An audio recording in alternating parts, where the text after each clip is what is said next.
દ્વારકાધીશ. તો કેમ છો બધા મજામાં? તો આજે 11 છે તો આપણે જો માંડવી પાક બનાવવાનો છે તો માંડવીના બી લઈ લીધા છે, મૂકી દીધા છે.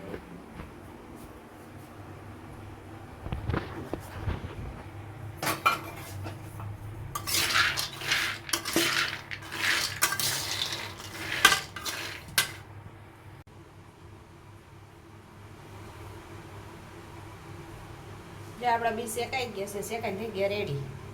માંડવી પાક બનાવવાનો છે આજે. તો મમ્મી માંડવી શેકી અને જો માંડવીના ફોતરા ઉતરવા માંડ્યા છે બીના.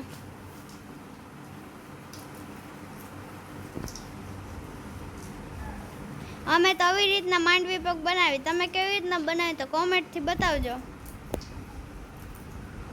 તો જો હવે આપણા ગાજર ને બટેકા બફાઈ ગયા છે તો આપણે સૂકી ભાજી બનાવવાની છે. તો આલુ બટેકાની સૂકી ભાજી બનાવી નાખીએ.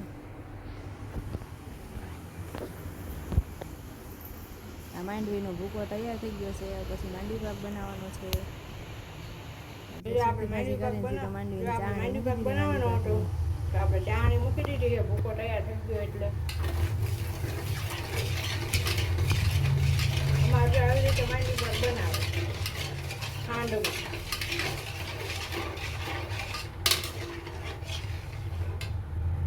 ઊંડા થઈ ગયા છે તો આપણે ચા પાણી પી અને હવે રજાયું કરવા બેસી ગયા. આપણો ધંધો ચાલુ થઈ ગયો. દારૂબેન તો ઉઠીને ચોકલેટ લઈ આવ્યા ને હવે લેસન કરે છે. હજી યુનિફોર્મ તો કાંઈ નથી જો. આજે આપણે રજા હતી તો વાડીએ જવાનું હતું તો આપણે વાડી પર નીકળી ગયા છે. બા